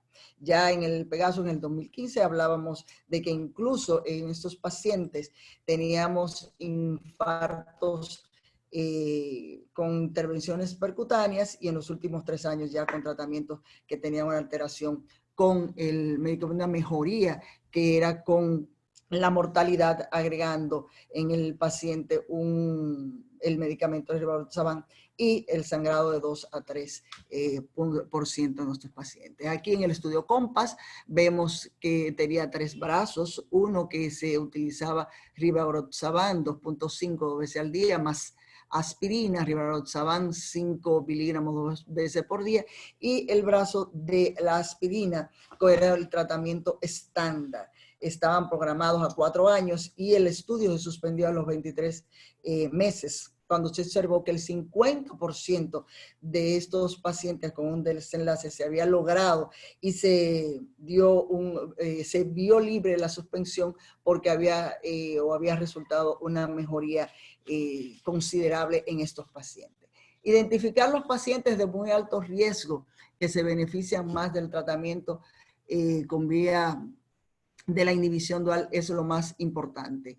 Y tenemos que en las guías del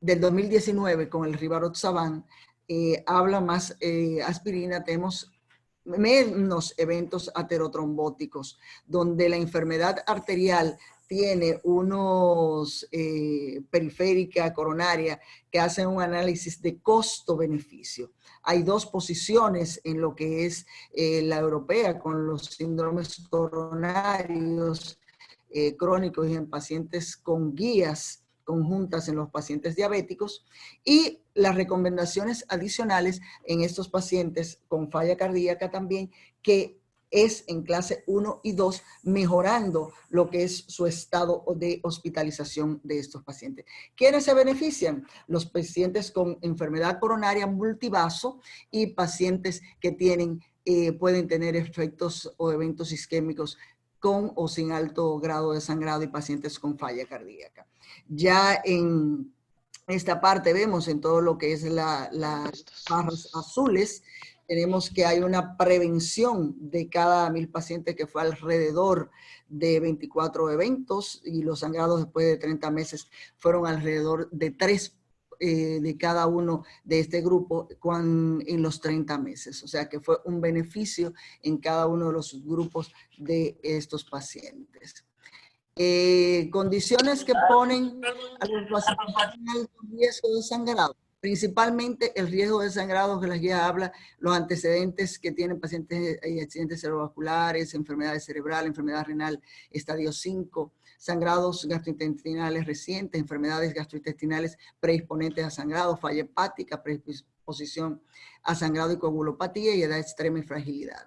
Ya lo que es el alto riesgo de sangrado, como se vio en el estudio COMPAS, pacientes con cualquier actividad hemorrágica menos de un mes, infartos lacunares, renales en el estadio 5 y percepción de un alto riesgo de sangrado en estos pacientes.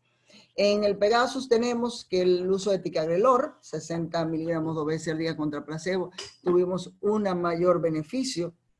Es un estudio estructurado y muy homogéneo en pacientes estables con infarto previo 1 a 3 años anterior y con su inclusión menos riesgo de aterotrombosis que se vio en estos pacientes. En 12 meses que vimos después de 12 meses en las guías, tenemos que se recomienda considerar y prolongación de lo que es la integración más allá de los 12 meses de los pacientes. Con uso de ticagrelor, 60 miligramos cada 12 horas por encima de lo que es el clopi y el prasugrel en estos pacientes. Con trombosis de stent, prolongar más allá de 12 meses. Esto es una discusión que muchas veces tú te preguntas si son 3, si son 6, si son 12, si es más, si es toda la vida que vamos a tener el paciente antiagregado anticoagulado. O sea, yo creo que dependiendo los grados de factores de riesgo que tenga el paciente, es que debemos valorar la antiagregación y la conclusión de estos pacientes.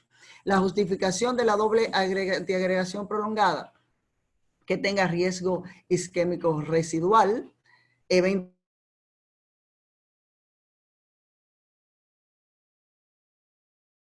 12 meses, condiciones clínicas, procedimientos cada vez más complejos que le tengan estos pacientes, ensayos clínicos aleatorizados y tenemos que clasificar lo que es estos pacientes tanto con lo que es el TIMI como el score de Crusade, en los cuales tenemos beneficios tanto lo que es ensangrado como lo que es el riesgo trombótico de estos pacientes. Aquí tenemos la valoración del Crusade, o sea, más bajo 3.1, 19.5. Desgraciadamente, en esta validación de la escala, tenemos que valorar porque dependiendo, muchas veces hay pacientes que pueden tener un alto riesgo por las calcificaciones que puede tener o la ateroesclerosis que puede tener el paciente y te puede dar un riesgo bajo en estos niveles porque tal vez no sea diabético o tal vez no tenga una alteración lipídica alterada. Este es el score de TIMI. ¿Y qué tenemos que ver? Trombosis del stent. ¿Cuándo interrumpir el tratamiento? Si las recurrencias de estos alteraciones, 16% en el primer año, 24% a los 5 años. Entonces, interrumpimos el tratamiento dependiendo, como le digo, y le dije anteriormente, si tenemos factores de riesgo predisponentes, yo creo que si este señor que está aquí en esta manecilla del reloj, el reloj baja un poquito y se cae, el factor de riesgo aumenta. Entonces yo creo que él como quiera tiene aumento de factores de riesgo por la posición y en el lugar donde está. La clave de doble agregación prolongada es bajo riesgo hemorrágico o alto riesgo isquémico, clínico y anatómico. Entonces debemos tener primeramente la clínica que tener el paciente. En conclusión, a pesar del tratamiento con aspirina, la recurrencia de eventos cardiovasculares es una amenaza constante en abordaje y protección vascular, permitirá lograr una reducción efectiva de dichos eventos. Y el riesgo trombócito residual se impacta efectivamente con una estrategia de lo que es la parte dual. La escala cruzada es una herramienta útil y fácil de emplear en la práctica clínica diaria, pero en la población evaluada subestima el riesgo de sangrado que podría explicarse por la baja cantidad de eventos encontrados, ofreciéndose una calibración adecuada, pero pobre capacidad de discriminación. Y en lo que es el TIMI, tenemos que estima la probabilidad de aparición de efectos cardiovasculares adversos, la de muerte en el primer año tras el alta y una estimación general de lo que es el riesgo. Muchísimas gracias. Muchísimas gracias, Rafelina, por tu excelente participación. Tengo una pregunta para ti, tú como especialista en rehabilitación cardíaca. ¿La rehabilitación cardíaca crees que impacta en el riesgo residual? Y quizás esto a nuestros pacientes carecemos de rehabilitación cardíaca, de sistemas apropiados de rehabilitación cardíaca en el país. Quizás la falta de estos sistemas de rehabilitación cardíaca, de estos programas, mejor dicho, de rehabilitación cardíaca, merman la calidad de vida y el pronóstico de nuestros pacientes. Sí, es muy buena pregunta. Realmente, desgraciadamente, nosotros desde años tenemos rehabilitación cardíaca, o sea, desde antes de Cristo estamos haciendo rehabilitación cardíaca con las actividades diarias que se hacen. Pero ¿qué sucede? En nuestro país y en el mundo, ahora que está evidenciándose lo que es la rehabilitación cardíaca, en el momento en que empezamos a creer en ella. Y cuando te digo empezamos, o sea, una inversión en un centro de rehabilitación es bastante alta para los pacientes no ir o no enviarlo, porque ¿para qué lo voy a enviar? Pero la enfermedad cardiovascular es la parte importante de lo que es la rehabilitación cardíaca. Los pacientes con falla cardíaca te disminuye factores de riesgo, te activa lo que es el sistema adrenérgico, te activa lo que es la baja de peso, te lleva el paciente a entrar a la parte social otra vez con la disminución de estos factores de riesgo. Y esto es lo que busca la rehabilitación cardíaca en sus 4 etapas, de valorar y disminuir y controlar los factores de riesgo principalmente. Entonces es una parte importante en esto de la rehabilitación y que yo creo que ahora en estos momentos tiene un repunte lo que es la rehabilitación cardíaca, y en el riesgo residual es que mayor evidencia se ve. Muchísimas gracias, Rafelina, por tu participación. Recuerden a la audiencia que pueden hacer sus preguntas, ¿eh? Pueden hacer sus preguntas. Nuestros conferencistas estarán dispuestos a responderle de forma tan amable. Agradecer a nuestros patrocinadores, Oros, Laboratorio Ferrer, Laboratorios Novartis, nuestros patrocinadores Plata, Farmatest, Cardiotest, Cardioeti, por decir presente en esta actividad de educación continuada. La siguiente conferencia está a cargo de nuestra compañera cardióloga intensivista, la doctora Alfaquenia Fernández. La doctora Alfaquenia Fernández, egresada de la Pontificia Universidad Católica Madre y Maestra y el Hospital Regional Universitario José María Cabral Ibáñez, así como también del Instituto Nacional de Cardiología Ignacio Chávez, México. especialista en ECMO y asistencia ventricular izquierda para falla cardíaca avanzada, realizado en la Fundación Cardiovascular de Colombia. Es coordinadora de la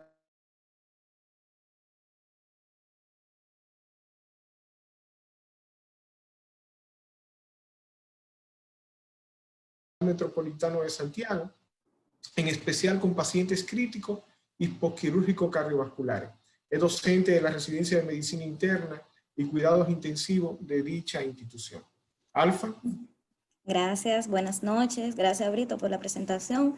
Gracias a todos los que están conectados todavía a esta hora por estar presentes y por mantener viva la disertación. Realmente vamos a hablar hoy de riesgo residual en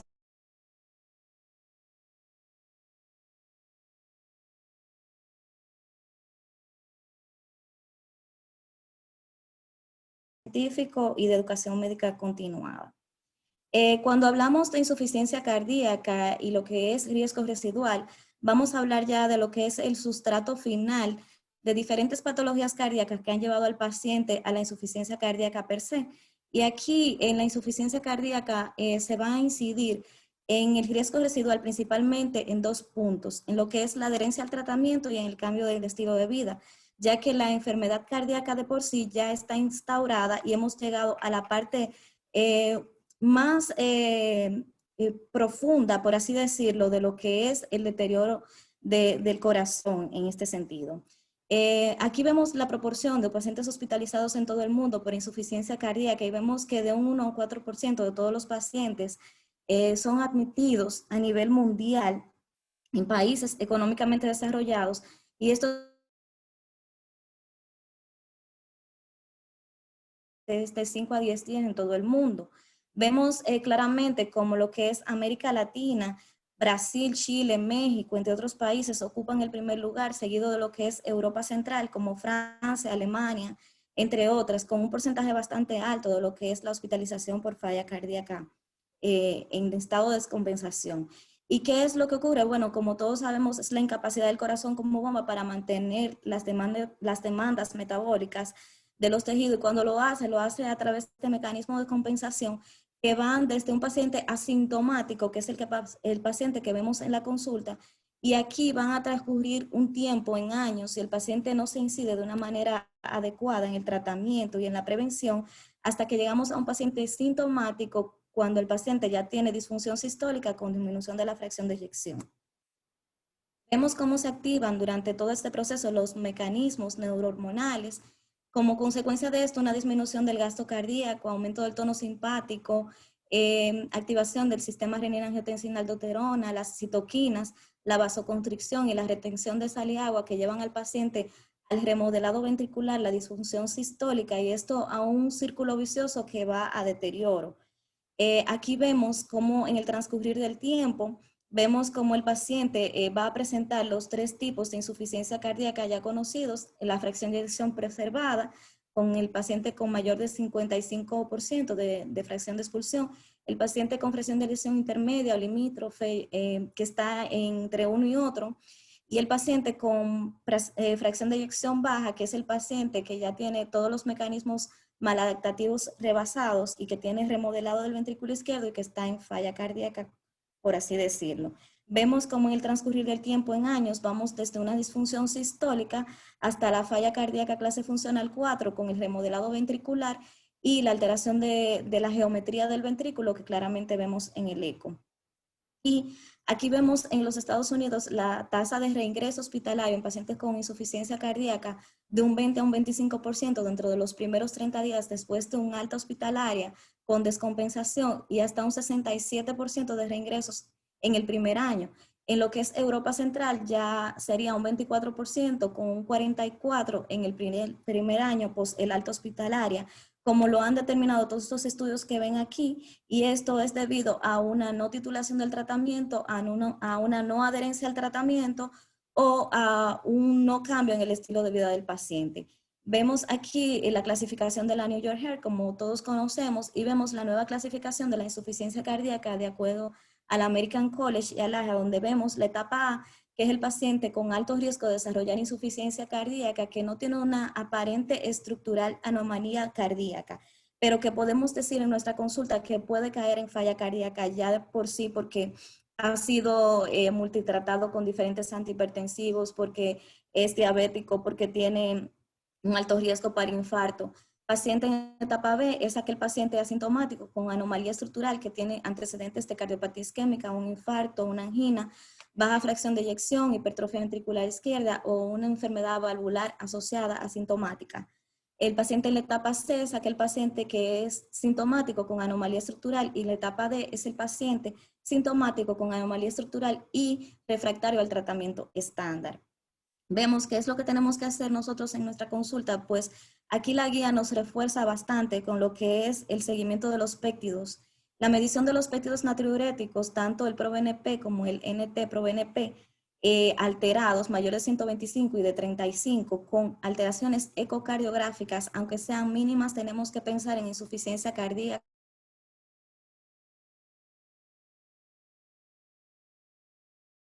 Seguimiento al paciente con control de los factores de riesgo, lípidos, hipertensión, obesidad, diabetes, y no tenemos hallazgos claros de insuficiencia cardíaca, pero los péptidos y la ecocardiografía son bastante importantes, principalmente en aquel paciente que tiene ya un factor de riesgo, por lo menos asociado.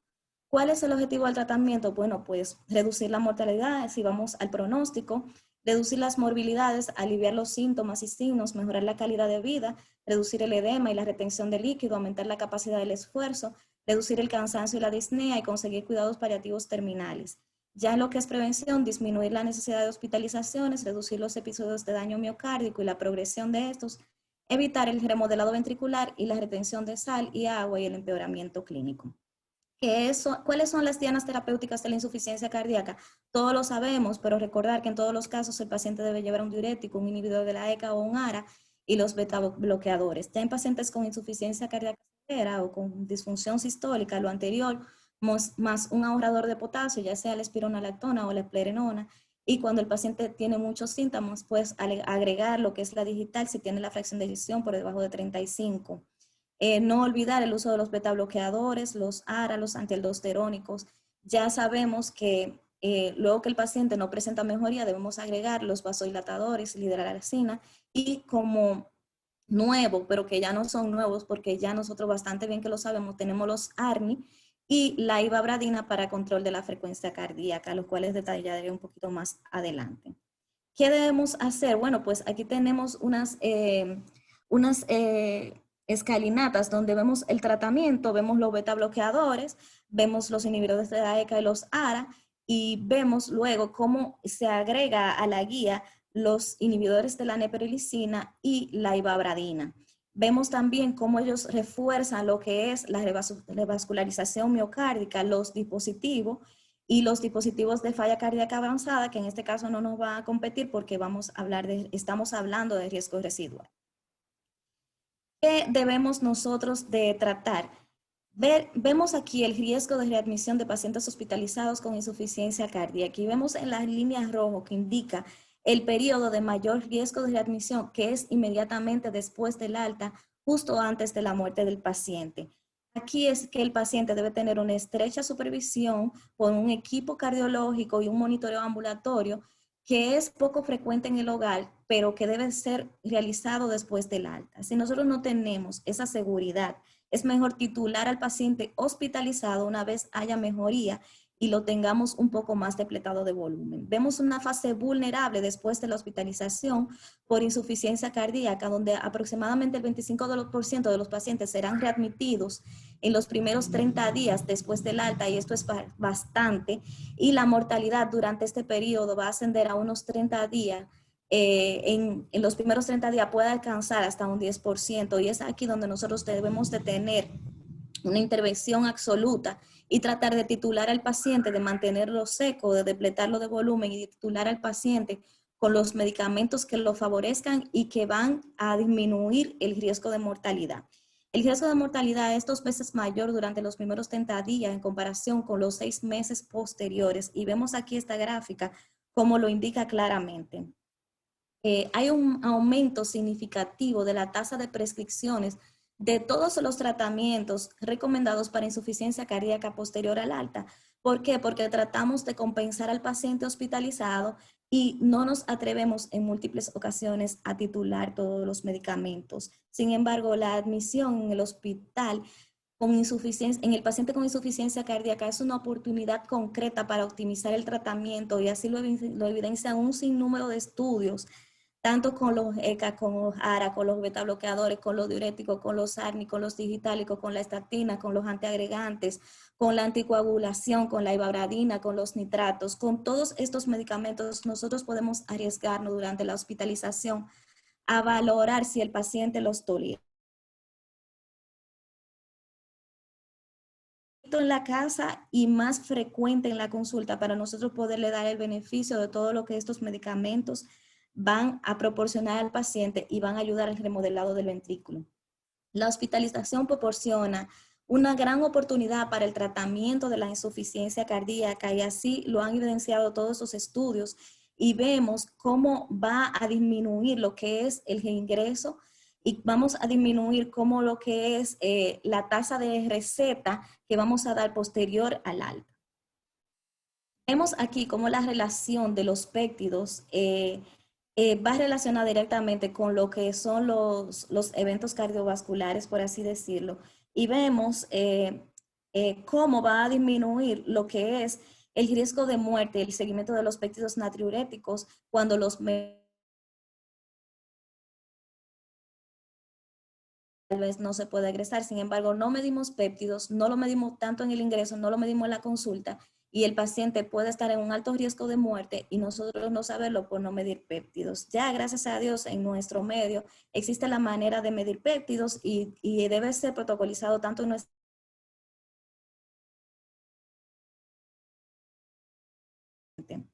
la terapéutica farmacológica viene siendo un punto bastante álgido y fuerte y vemos aquí cómo los inhibidores de la neprilicina van a intervenir de una manera bastante favorable y así lo establece la guía en pacientes con insuficiencia cardíaca avanzada clase 2, 3 que toleran previamente el IECA o el ARA con el fin de reducir tanto la morbi como la mortalidad. ¿Qué es la neprilicina? Pues la neprilicina es un péptido que va a ser encargado, es una metaloproteinasa que va a ser encargada de secretar lo que son ciertas sustancias como son los péptidos y mediadores, citoquinas, que van a ser liberadas durante la insuficiencia cardíaca. Al inhibir la neprilicina, lo que nosotros vamos a evitar la perpetuación del estado de una sobreexpresión neurohormonal y vamos de tal manera a disminuir lo que es la retención de líquidos, la retención de sal y agua y la perpetuación de los mecanismos neurohormonales que son contraproducentes y que producen una disregulación negativa en el paciente con falla cardíaca. Vemos cómo es superior a los bloqueadores de la angiotensina y a los inhibidores de la ECA en un porcentaje bastante alto, con un 20% de éxito en lo que es disminución de la mortalidad frente a un 15 y a un 18. Esto lo ha demostrado el estudio Paradigma, que comparó lo que fue el enalapril con el sacubitril o valsartán y tuvieron una reducción de un 19% o más del riesgo del punto de evaluación primario y una reducción de un 25% o más del riesgo de muerte por enfermedad cardiovascular. Estos pacientes estaban clínicamente estables, estaban sin una hospitalización previa por ICC o una primera hospitalización remota. Se beneficiaron del tratamiento, al menos tanto como los pacientes que tenían una descompensación clínicamente evidente que fueron iniciados en el hospital. Este medicamento redujo significativamente las tasas de mortalidad por toda causa y reingreso por insuficiencia cardíaca en comparación con el enalapril y se incluyó en la primera línea de tratamiento de la falla cardíaca avanzada a partir de este estudio. Aquí vemos los principales criterios de inclusión que incluyeron estos tres estudios, el Transition, el Paradigma para falla cardíaca y el Tritation. Aquí se ven las diferentes variables, vemos fracción de eyección reducida, péptidos elevados, pacientes con índice de filtrado glomerular adecuado, el estado clínico, estaban hospitalizados en 2 de los estudios, en la mayoría de los pacientes, y la mayoría de los pacientes tenían dosis previa de IECA o de ARA. ¿Qué se observó? Bueno, se observó que casi todos, o en su gran mayoría de los pacientes tenían y que lo tenían antes de la admisión hospitalaria. Sin embargo, en el Tritations, el 29% de los pacientes presentaron una falla cardíaca de nuevo, y esto fue muy impresionante para el equipo que instauró los estudios, ya que un 29% es mucho para que los pacientes debutaran con falla cardíaca. Como los pacientes iban bastante bien en lo que era el corrido del estudio, pues se agregó lo que fue el sacubitril o valsartán y se vieron efectos muy beneficiosos, y se vio un amplio rango de pacientes con fracción de ejecución reducida que inmediatamente después del evento de lo que fue el ingreso por insuficiencia cardíaca en el hospital o después del alta fue factible y en general bien tolerado el tratamiento, por lo menos en las primeras 10 semanas, y recibieron las dosis por 2 semanas sin interrupción, sin necesidad de descontinuar el tratamiento. Reduciendo lo que fue la morbimortalidad y reduciendo lo que fue la tasa de reingreso y mortalidad. También dentro del tratamiento farmacológico es necesario mencionar que los ahorradores de potasio también fueron incluidos en la guía de insuficiencia cardíaca con fracción de eyección preservada. Como una nueva recomendación se incluyó gracias al estudio TOP y CAP, donde se demostró una reducción de las hospitalizaciones por insuficiencia cardíaca. Se recomienda su uso en pacientes con péptidos natriuréticos elevados o antecedentes de una descompensación por falla cardíaca previa, siempre y cuando los pacientes tuvieran una depuración de creatinina mayor a 30 mililitros por minuto, una creatinina sérica por debajo de 2.5 y un potasio sérico por debajo de 5, como una recomendación 2B, y la eplerenona, como bien lo indica el estudio énfasis, también con igual indicación. Vemos el uso de la ivabradina, que se incluyó también en la guía. Su efecto farmacológico principal fue casi exclusivo en la reducción de la frecuencia cardíaca en pacientes con ritmo sinusal, que no reduce la frecuencia ventricular en pacientes con fibrilación auricular.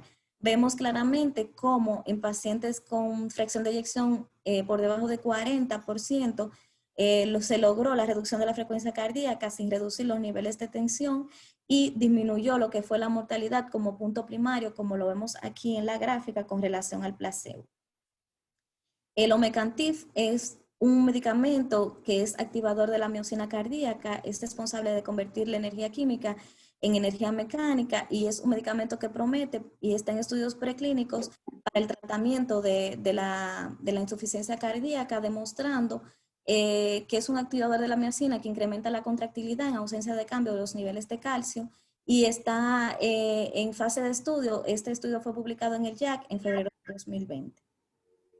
Es importante tratar las comorbilidades como la diabetes, que ya lo hablamos, los lípidos, la anemia, el EPOC, el asma, la disfunción eréctil y la depresión. Estos son riesgos sobreañadidos a la insuficiencia cardíaca que debemos tener pendiente, así como la enfermedad tiroidea, ya que una de las cosas más importantes que nosotros tenemos que saber es que los pacientes que tienen comorbilidades asociadas no solamente se van a sentir bien con la falla cardíaca avanzada, sino que si son asmáticos, si tienen anemia, también debemos corregir esas variables para nosotros poder tener al paciente en la mejor calidad de vida posible y mejorarle así de por sí su riesgo residual. Esta es una diapositiva final donde quise traerle lo que es la estrategia de comunicación de riesgo. Lo primero es la preparación, estudiar al paciente, saber bien cuáles son los factores de riesgo que pueden llevar al paciente a luego un deterioro o por lo menos retrasar lo que es la aparición de esta patología. El inicio, que ya donde nosotros vamos a intervenir, a poner control, tratar de poner tratamiento que eviten la progresión de la misma y tratar de tener una oportunidad en el control. Luego, el control de la crisis, que cuando el paciente ya está descompensado al ingreso, tratar de recuperarlo y de instaurar el tratamiento a tiempo. Y en la fase de recuperación, darle un buen seguimiento y continuar con evaluaciones rutinarias vía consulta para prevenir estos factores de riesgo, principalmente el residual en el caso de la insuficiencia cardíaca. Muchas gracias por su atención y por mantenerse conectados. Gracias. Muchísimas gracias, Alfa, y felicidades por tu exposición. Alfa, algo que recuerdo mientras te escuchaba hablar es que unos años atrás se puso muy en... ¿Sí? ¿Me escuchan? ¿Sí? Ahora sí. Sí. Se puso muy... se habló mucho de lo que eran las clínicas de falla cardíaca. Esa clínica de falla cardíaca... Por favor, los micrófonos. Muchísimas gracias. Estas clínicas de falla cardíaca se vendieron como una herramienta útil en el manejo de los pacientes con esta entidad. Sin embargo, habían críticos de estas clínicas, quienes planteaban que no podíamos solamente dejar el manejo a algunos sectores muy específicos, y lo que debíamos hacer es ya llevar la información a toda la población para poner el conocimiento en manos de todo y que todo el mundo tratara realmente la falla cardíaca de una manera adecuada. Porque bueno, la logística de una clínica de falla cardíaca tiene una serie de recursos económicos necesarios.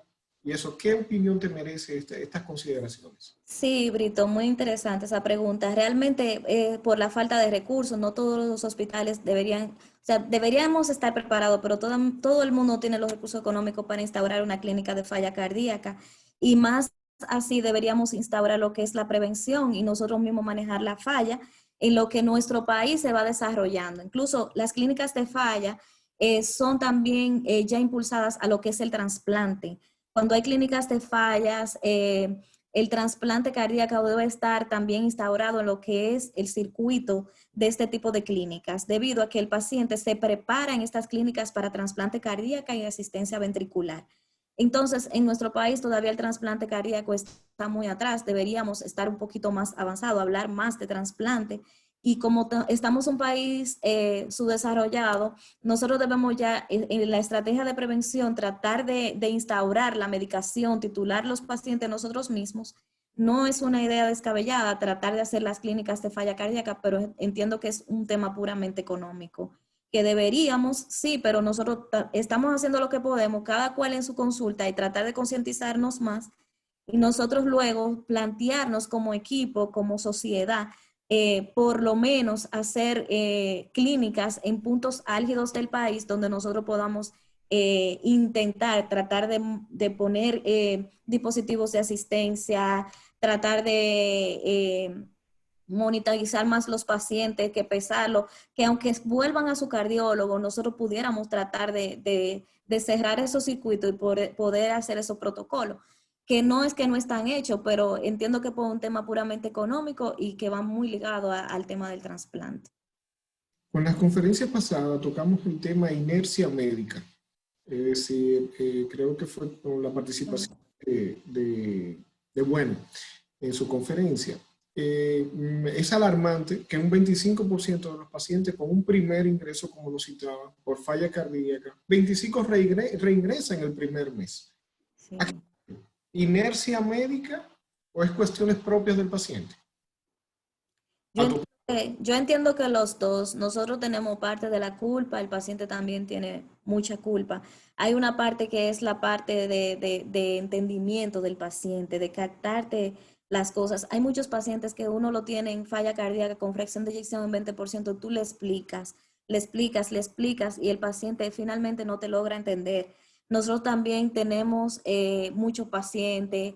A veces no nos dedicamos tanto tiempo a la parte de la falla cardíaca, a explicarle todo, a pesarlos, a medirlo, a ver cuánta cantidad de líquido ganó en una semana. Estos pacientes deben de darse seguimiento con más tiempo. Tal vez le ponemos cita en un mes, tenemos que verlo en 2 semanas. Tenemos que medir la cantidad de sal, darle las medidas, todos esos detallitos. Entonces nosotros como cardiólogos también tenemos parte de la culpa, los internistas, nosotros mismos, el mismo estilo de vida que nosotros mismos llevamos, porque a veces ni nosotros mismos podemos hacer ejercicio ni cuidarnos tanto, y el paciente por la otra parte. Y por el otro lado, la parte económica. Estos medicamentos son costosos y la polimedicación pone al paciente loco y tú decirle que tiene que beberse 8 medicamentos al día, insistirle en eso. Entonces él entiende que el que se toma los medicamentos ya con eso él tiene. Entonces no llevan la dieta y así se envuelve en un círculo vicioso que nosotros lo que tenemos que hacer este tipo de actividades realmente para nosotros mismos seguir nuestra misma concientización y volver y caer en lo que es la prevención y hablarle mucho al paciente. Muchísimas gracias, Alfa, por tus explicaciones. Gracias a toda la audiencia, a los demás conferencistas, a Rafelina Concepción, a Méndez, a Mariela Bueno, por haber estado con nosotros. No podemos dejar de agradecer a nuestros patrocinadores, como pueden ver en pantalla, nuestros patrocinadores son los Laboratorio Ferrer, Novartis, por creer en nosotros y ayudar realmente con la educación continua. Asimismo, nuestros laboratorios, nuestros patrocinadores plata, como Farmatest, Cardiotec y Cardioeti, y nuestros patrocinadores bronce, Laboratorio Servier y Megalab, por haber dicho presente. Agradecer a la Sociedad Dominicana de Cardiología, al doctor Samuel Ramos, en su rol de presidente del capítulo norte, y a nuestro presidente, el doctor Fausto Guardo, por siempre apoyarnos en este tipo de actividad, siempre dar brindar la mano amiga. Gracias, este es nuestro cuarto panel cardiometabólico. Ha sido